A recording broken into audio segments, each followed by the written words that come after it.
दोस्तों, पाकिस्तान ने जो है ईरान के सिस्तान बलूचिस्तान प्रोविंस में जो है स्ट्राइक की थी। पाकिस्तान ये क्लेम करता है कि ईरान से जो उसके लगे हुए बॉर्डर पे जो है बलूचिस्तान लिबरेशन आर्मी और बलूचिस्तान लिबरेशन फोर्स के जो है हाइडआउट्स थे, उस पे उन्होंने अटैक किया है। तो ये अटैक उसने किया क्योंकि एक दिन पहले जो है ईरान ने जो है उससे ईरान और पाकिस्तान का जो बॉर्डर लगता है, वहाँ पर उसने मिसाइल से और ड्रोन से स्ट्राइक किया था। क्योंकि ईरान में कुछ दिन पहले जो है एक बम ब्लास्ट हुआ था। तो उसमें ये बात सामने आई थी कि जो है क्योंकि पाकिस्तान जो है इस समय उसकी माली हालत फाइनेंशियल स्थिति सही नहीं है।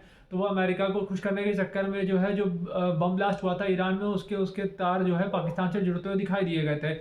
इसमें कुछ एक्सपर्ट्स का कहना है। और फिर ये भी बात है कि कुछ टाइम से जो है ईरान की अपनी इंटरनल कंडीशन जो है ठीक नहीं है, और वहाँ पे ये ऐसा दिखाई दे रहा है कि जो उनकी प्रेजेंट की स्टैब्लिशमेंट है वो कुछ कमज़ोर पड़ती हुई दिखाई दे रही है। तो अपने मसल फ्लेक्स करने के लिए उन्होंने उन्होंने जो है पाकिस्तान में जो है बैलिस्टिक मिसाइल और ड्रोन से स्ट्राइक की थी। उन्होंने कुछ टाइम पहले इराक की एक एरबिल सिटी में भी जो है ड्रोन और बैलिस्टिक मिसाइलों से हमला किया था, जिसमें भी काफ़ी जने मारे गए थे। अब मेन प्रॉब्लम ये है कि ईरान और पाकिस्तान दोनों ही मुस्लिम देश हैं, लेकिन एक शिया है तो दूसरा सुन्नी बहुल है। अब प्रॉब्लम ये भी है कि इनका जो बॉर्डर लगता है वो लगभग नॉन गवर्नेबल बॉर्डर है, मतलब कि यहाँ पर कोई भी जो है इसको गवर्न भी नहीं करना चाहता है, नाम मात्र के लिए बस खाली जहाँ बॉर्डर है वहाँ पर फोर्स तैनात रहती है, और उसके आसपास के जो इलाके हैं वहाँ पर कोई भी जो है उपजाऊ ज़मीन भी नहीं है। और यहाँ पर जो लोग रहते हैं वो पर्टिकुलरली अपना गुज़ारा बहुत ही मुश्किल से कर पाते हैं, और बाकी यहाँ जो लोग रहते हैं वहाँ पर इस तरीके के ही ग्रुप्स का बोलबाला रहता है, जहाँ पर या तो ड्रग ट्रैफिकर्स या फिर जो है जो इलीगल आर्म्स स्मगलिंग से रिलेटेड है, या जो ह्यूमन ट्रैफिकिंग के लिए है। जैसे पाकिस्तान के कई लोग जो है वो ईरान के रास्ते यूरोप वगैरह में जाते हैं, वो इसी रास्ते से होते हुए जाते हैं, जो कि आपने डंकी पिक्चर में भी जो है देखा होगा। तो ये जो एरिया है ये तो इसलिए भी गवर्न करना कठिन है क्योंकि इसका एक एरिया अफगानिस्तान से भी लगता है। तो आप एक तरीके से इसको कह सकते हैं कि ये बहुत मुश्किल एरिया है गवर्न करने के लिए।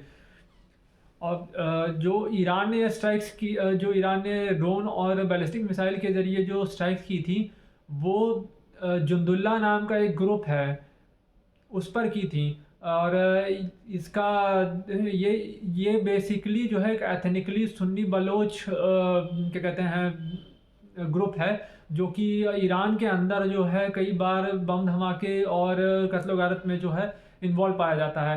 तो ईरान के पास जो है एक काफ़ी अच्छा एक्सक्यूज़ भी था पाकिस्तान पर अटैक करने के लिए, क्योंकि मेन बात क्या है, देखिए पाकिस्तान ऐसा है जिसने ऐसा कोई दोस्त नहीं जिसको हमने ठगाने वाला हिसाब किताब है, ठीक है। ईरान की बात पर तो फिर भी जो है आप थोड़ा बहुत विश्वास कर सकते हैं, लेकिन पाकिस्तान ने तो अमेरिका जिसने उसको इतने सारी एड दी थी उसी को ठगा, तो वो ईरान को क्या बख्शेगा। और फिर मेन बात ये भी है कि पाकिस्तान की जो इस समय सिचुएशन है, वो अरब में जो उसके लोग जो उसे पैसा देते हैं और यूएई में जो उसके लोग पैसा देते हैं और अमेरिका को भी कुछ हद तक खुश करने के लिए वो इस तरीके के काम करता है। और अभी कुछ टाइम पहले उसका एक लोन भी क्लियर हुआ है पाकिस्तान का, तो आप 1+1 2 खुद जोड़ सकते हैं। ये पूरा एरिया जो है एकदम एक उबलता हुआ नज़र आ रहा है, क्योंकि आपको ये समझना पड़ेगा कि ईरान और पाकिस्तान के बीच में भी जो है अब झड़प हो रही है।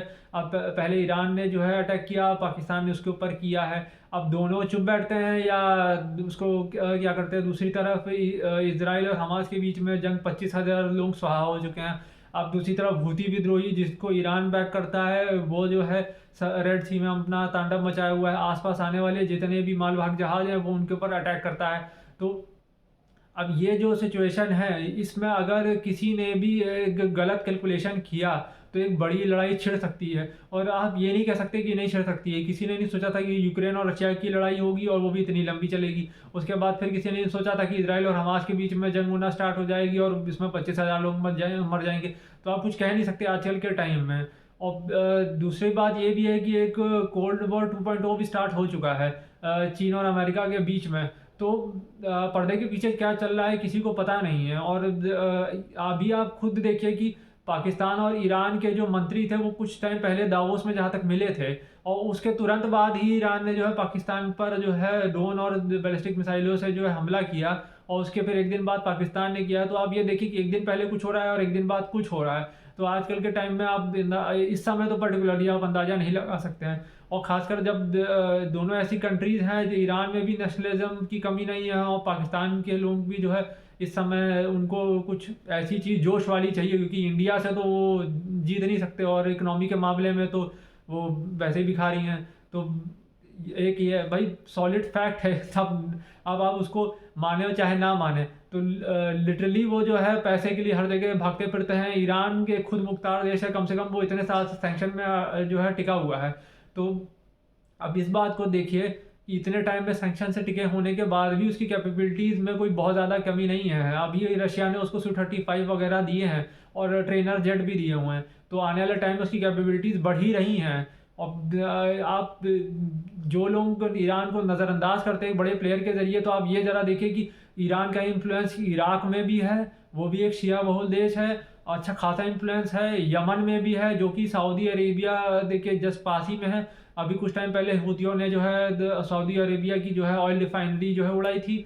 अब आप ये समझिए कि और सबसे बड़ा बात लेबनान में हिज़्बुल्लाह, जो कि वहाँ की एक पॉलिटिकल पार्टी भी है और एक आर्म्ड विंग भी है। मतलब उसके पास अपनी सैन्य क्षमता भी अच्छी खासी है, 1.5 लाख से ऊपर मिसाइलों का ज़ख़ीरा उसके पास है।